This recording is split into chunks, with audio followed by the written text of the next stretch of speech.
The next item up is water care. So Shane and Dave, welcome up.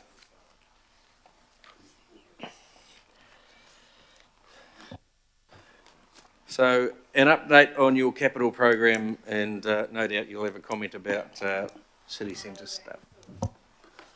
Kia ora, good morning. We've got a shortish presentation to show you this morning that Shane will run through, including Queen Street and including Iraqi main sewer update, and of course a couple of other pretty important projects that are on the way as well. So thanks for having us here this morning. Look forward to running through it. Good morning all. Okay. There we go. So for the first time in Watercare's history, we spent over $1 billion on our capital program last year. And you can see for the next 3 years, it actually gets a slight bump to 1.2 and sits at around that value for the next 3 years, which is a huge program of work, and the market's really excited by it. The majority of the spend is now in wastewater. We fundamentally have fixed the water system a number of years ago, and so our drivers for the business are in wastewater. And in fact, all the projects we're talking about today are wastewater projects.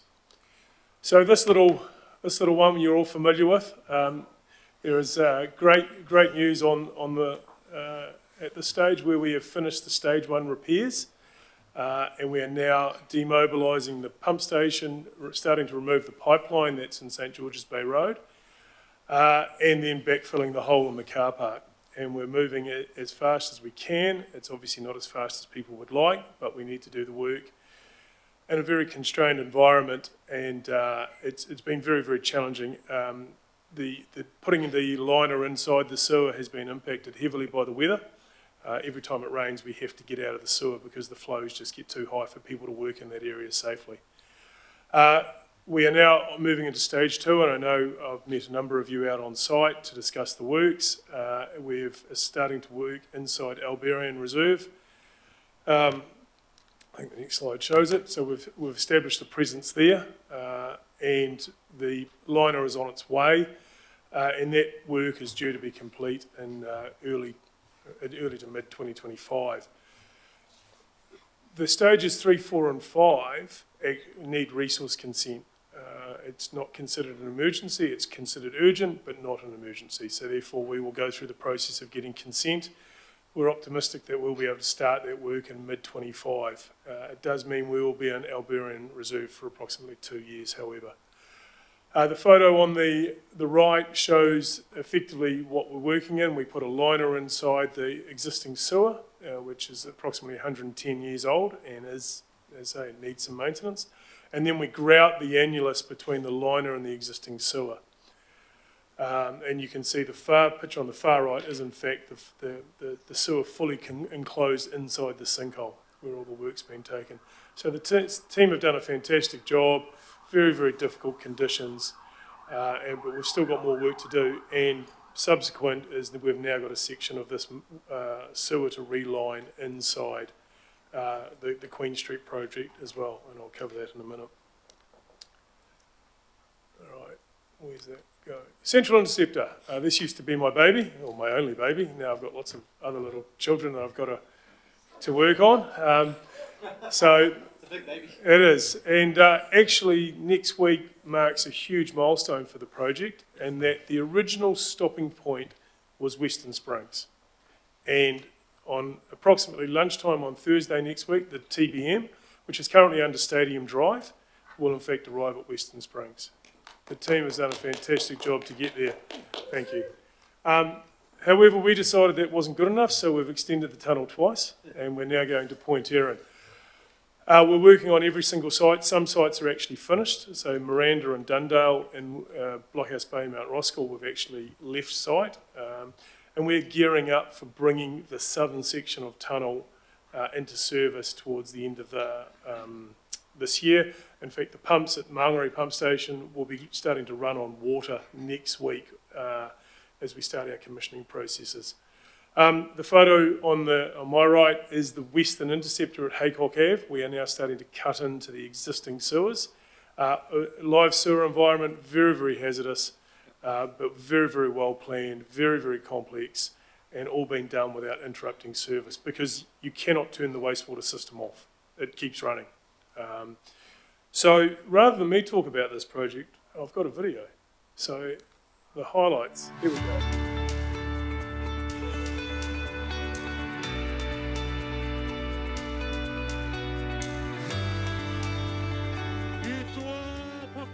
It's an absolutely special occasion.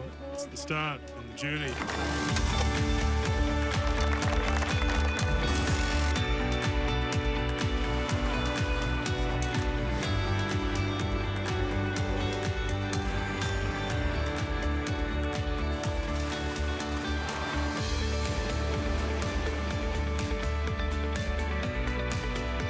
We are honored to be part of this project, a project that will change the environment of Auckland forever.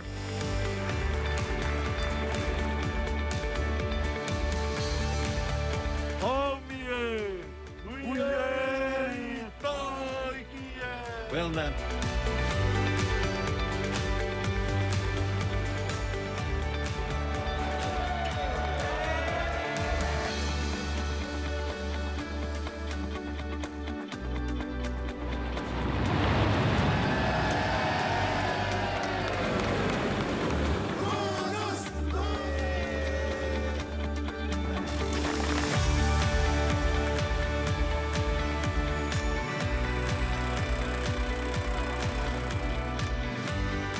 Oh, well, since been down here.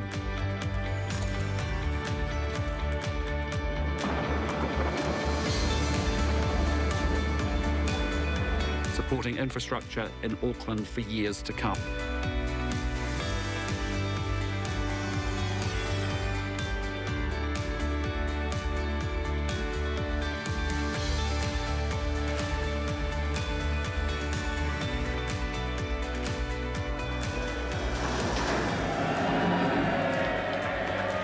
It's been a long time coming for us. There's a lot of hard work that's been going into this project, and it's a great testimony to the efforts of the team so far. We're well on our way to delivering the solution for the people of Auckland, and it's full steam ahead from here.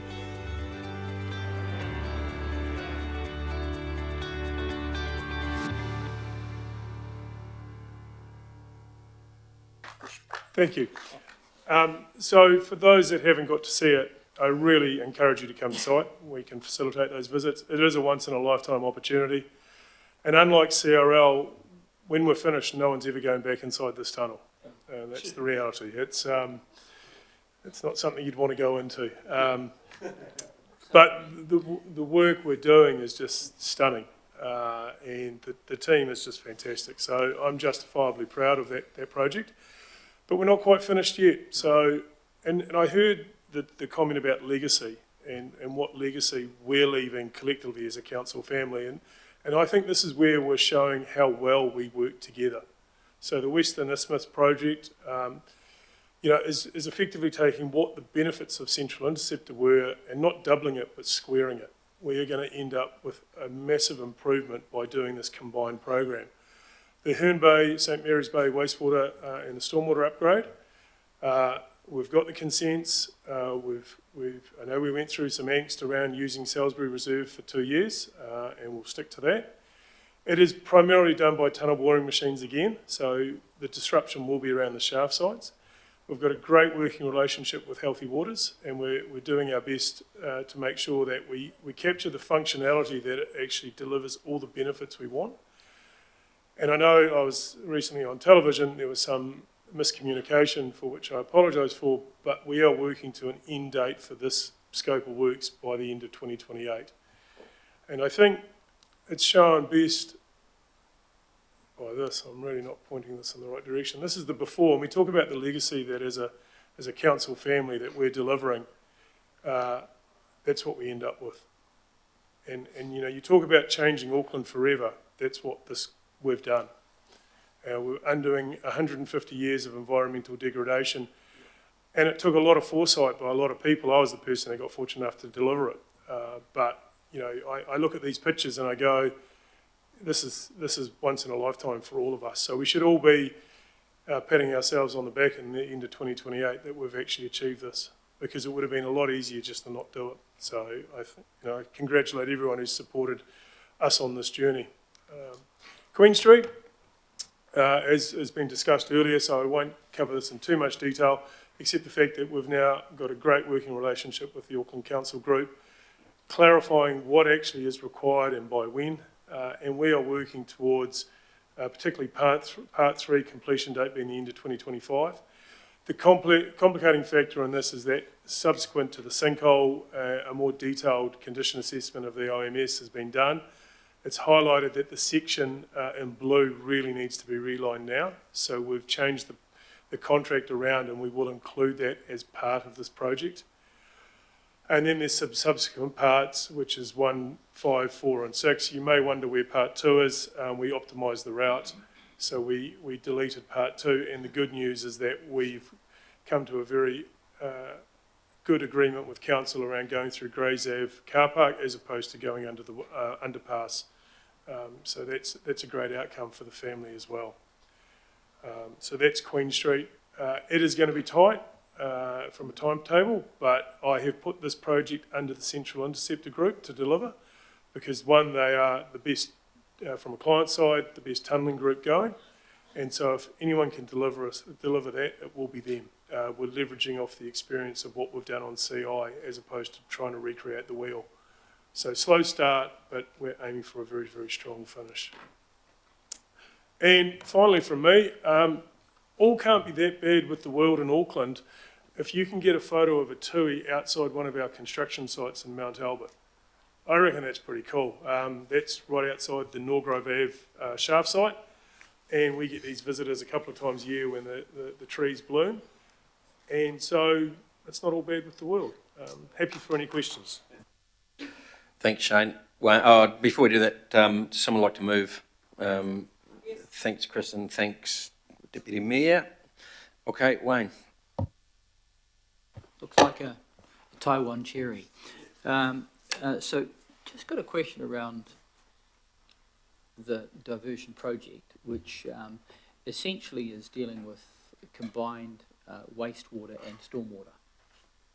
So a significant amount of the flow is going to be stormwater.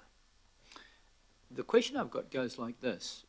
This line is going to be running in the vicinity of some pockets that have been severely hit in storm events, where there are known issues for dealing with storm water.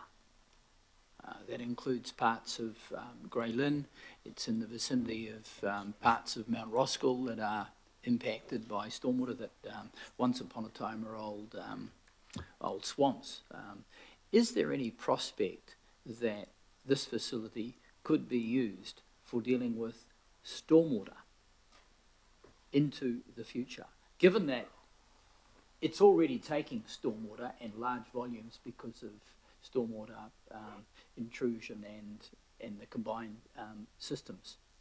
The key difference with Central Interceptor to other schemes similar around the world is that Central Interceptor is going to be taking dry weather flow from day one. Most of these schemes are just designed for, combined sewer overflows. What our goal is, and this is where we work collaboratively with Healthy Waters, is as development occurs, separation will continue to occur, and we will actually free up capacity in the Central Interceptor, not to provide capacity for stormwater, but to provide capacity for more dry weather flow, because that's the stuff that you really want to keep out of the environment. Yeah. And so that's, over time, that's what's going to happen. There'll be more dry weather flow in the Central Interceptor than wet weather flow. The stormwater issues that you talk about, again, I acknowledge from an engineering point of view, they're very significant for Auckland, and I think there is a different solution for that, but that's, as I say, the working relationship we have with Craig and his team. I think we've got collaborative thinking on how we go about the best way to deliver those outcomes at the best economic value. And a quick build is the St Mary's Bay stormwater line that wasn't going to be hooked into the CI is going to be through the Point Erin, enabled by going to Point Erin. So not just towards Cox's Bay, but back towards St Mary's Bay as well. So another benefit. I understand where you're coming from. I guess my concern is that detention or making space for water has only got a limited amount of applicability. And there may come a point in time when we may need to use the central interceptor to cope with stormwater issues. I just raised that now. You know, sure, I understand that it's going to be used increasingly for dry weather flows, but if it has got treatment capacity at the end, it may be an option that we need to look at, because we're going to have big problems in the future in stormwater, that's for sure. Noted. Thanks, Wayne. Julie. Thanks very much. I just note that there's way more stormwater than there is sewage. So if we were to put stormwater into the central interceptor, we'd bust out Mangere pretty fast. And that really the purpose of the project is the other way around, to reduce sewage getting into the stormwater and therefore into our harbours and streams. What I'm interested in, and I love this project, what I'm interested in is you talked a little bit about the legacy that the Central Interceptor is leaving, and I represent an area where you've got lots of sites and local parks, so quite aware of some of that, the physical legacy that it's leaving, obviously, for the city as it functions as well. But what I'm really interested in is how we can learn lessons about how this project was done, what worked and what didn't, particularly in the relationships with the communities around the sites and across the broader area that it serves. So one thing I've noticed is that there's been a lot of investment and thought put into the comms and engagement, which I think has been fantastic. What I'm now seeing is Watercare more broadly picking up some of those lessons, which is fantastic too. But how can we capture that, think about how much it cost, so we can be more realistic about how much that stuff costs, the investment required to do it well, because I think that, you know, we've already talked about that with some other projects here this morning. I think that can be another really important legacy for the Central Interceptor in the city, is improving the way we do our comms and engagement around these projects. Thanks. If I could just respond. We made a conscious decision around how we communicate the benefits of this project. It's one of the things I think our points of difference is everyone in Auckland wants this project. They're tired of the problem and they want the solution. But largely we're invisible. Unless we're actually in your neighbourhood, you don't know the tunnel boring machines, you know, traversed Auckland. So that's the role of the communication, so that we build that goodwill.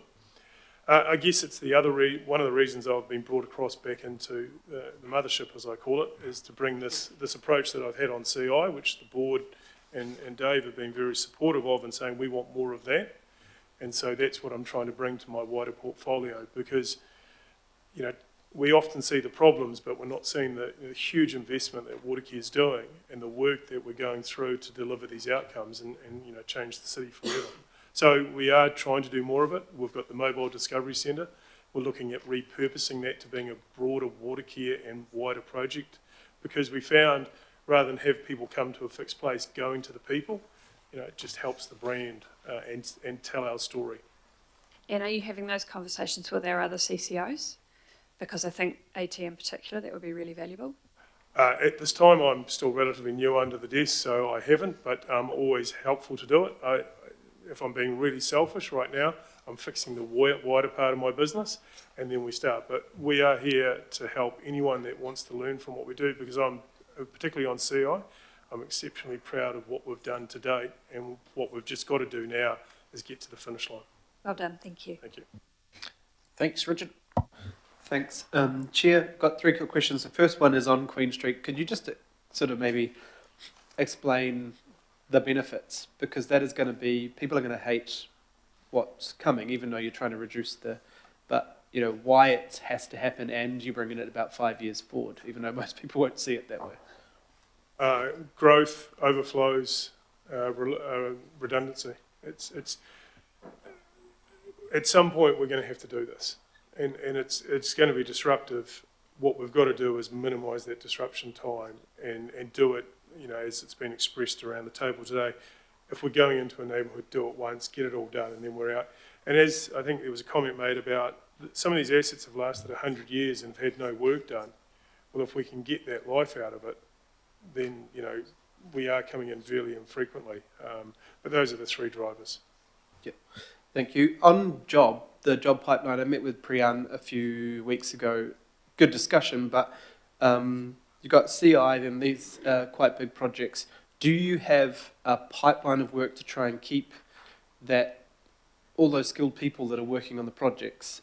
Because I know we're losing them in other construction sector post-CRL. So regarding the tunnelling resources, that's why now all tunnelling projects will be delivered out of the CI group. We've got to rebrand it because CI is coming to an end. It really depends on what our business needs are. So at some point we'll be rebuilding Huia, so we'll need a different skill set for that. What we've got to do is build our internal capability and also look to partner with these global organisations that can bring in those specialist resources that we just can't keep in the country because we're doing these jobs so infrequently. And the CI model has worked. And so we've developed a lot of really great young people, but we've also utilised global experience to make sure that we're getting the outcomes that we need. Thank you. And just last question, Chair. We talk about the big projects a lot, but some of the smaller ones that are very disruptive, so I think of Kahikatea on the shore and the Elmer Road pump station things, it seems like the last bit is where we miss out. So we have the huge works and it's really well communicated, and then we sort of take the hand off the pump and people start to get grumpy because it's that finicky stuff, it's the back of my section or whatever. How are we trying to make that stuff better? Because it's like whenever the big kit leaves, there's a lot of little things to deal with. So it's the mindset that we're trying to change with a number of my team, which is it's not how you start in an area when, pardon the pun, the champagne corks are popping and everyone's all happy. It's how you leave the area that the people will remember you by. And so you're absolutely correct. How we finish is the most important thing. But it's for a lot of project managers, I hate to say it, it's a mindset because they're already moving on to their next job. So we're starting to change that internally and saying you're not going to your next job until you finish this job and finish it well. Okay, thank you. Thank you, Richard. Chris? Thank you. Mine's a comment.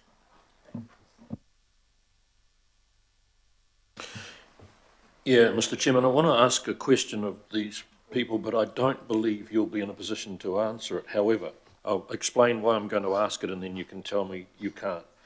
I've been contacted this morning by a constituent who's read a Herald article about a deal you have done spending $1 million a year with Tainui that was done in secret.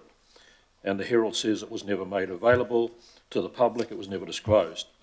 We did get a briefing email in about 10 o'clock just as we were arriving here from Ben Halliwell, and I read it. And he actually says that a joint press release was issued at the time and it's included in it. But if you read the joint press release, it doesn't mention the $1 million at all. So when I have to answer back to a constituent, I can't go back and say a joint release was issued at the time and show this one, because this doesn't mention the $1 million for 20 years. So when an article appears in the Herald like that and Watercare come before a committee like this, I've got to ask, can you add any light to this issue? Thank you for your question, Councillor Williamson. It's a great opportunity to be able to speak to that. So the Kawanata with Waikato Tainui started in 2020 and was refreshed in 2023. It was signed, there was the announcement that was made. I suppose, unfortunately, it didn't talk about any dollars that go with that. And so here we are today. What the Kawaneta talks about, and I should remind and talk about that in Tamaki we get 20% on average. Our drinking water comes from the Waikato awa. At the moment, we're 40% of our drinking water is coming from the Waikato awa, and the differential in cost between those two numbers is about $60,000 a day. $60,000 a day. Why is that? Pumped solution, of course, pump it up from the river, but a big part of that is chemicals and energy to treat the water. So this Kawanata with Waikato Tainui, there's a joint steering group that oversees projects to improve the health of the Waikato awa that everybody knows is not in great shape. And If there aren't projects, well, there's no money that is forthcoming. So there's a maximum amount of money per year for projects that will directly improve the health of the Waikato River and where our water take comes from, which, as said, is extremely significant for Auckland.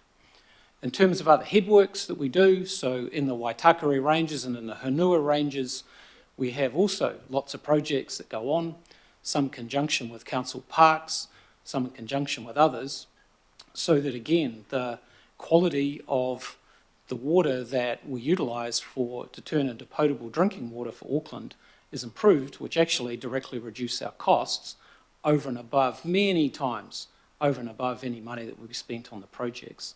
So this has been on the go for some time. It was extensively discussed at our board meetings, and there's nothing secret about it at all. There's a joint working party to oversee it between Watercare and Waikato Tainui, and those projects have to be validated around how do they directly impact on improving the water quality of the Waikato Awa that we utilise to turn into drinking water for Aucklanders. Okay, so when the Environmental Protection Authority granted consent for the first process, part of that consent was $2 million a year and was actually in the consent and was made public and so on. And so everyone knew that $2 million a year for 20 years was going to be part of the consent deal. What I'm questioning you now is another $1 million a year, which was not in the consent and was not asked for in terms of the environmental, was also agreed to, but never announced. And all I'm saying is that around this table, we're always on about transparency, full disclosure. Why, when that press release was released, did it not say there will be an extra $1 million a year for this, as you're already agreed to in the environmental protection, the $2 million a year? Well, I can't answer why it wasn't in the statement. All I can say is that it was not secret, as I've said. It was well discussed, it was traversed, and in hindsight, probably would have been better to announce that. However, it certainly was not secret. It wasn't a murky deal. It wasn't anything of that nature, and there's strong governance around the projects that lead to that. From the Environmental Protection Agency, that is that is the Waikato River Authority that then get the funds through that arrangement to use somewhere in the river. This is around directly influencing where our water take comes from. But there's a real lesson for us all here. Yes. If you don't disclose something at the time, it can blow back sometime later and look like you were trying to hide it. It would have been easy enough to put an extra sentence in this. This will involve a $1 million a year fund to help do the research about the state of all of the stuff you were saying before. But the Herald today is now saying it was secret. It was saying it wasn't disclosed. The briefing we've just got says a joint press release was issued at this time. But I read the press release and it doesn't say the $1 million. I think we're veering a long way off track. Dave wasn't the CEO when it was originally. No, the problem is that when we get asked by constituents, I say, well, Watercare was at our committee today and I didn't ask them. Yeah, and so you can, and so if there's any more further information, I mean, I'm sure that Dave's happy to pass it on to you, Councillor, there's no problem. Any other questions? I'll convert my comment to a question. You can do that. Great work.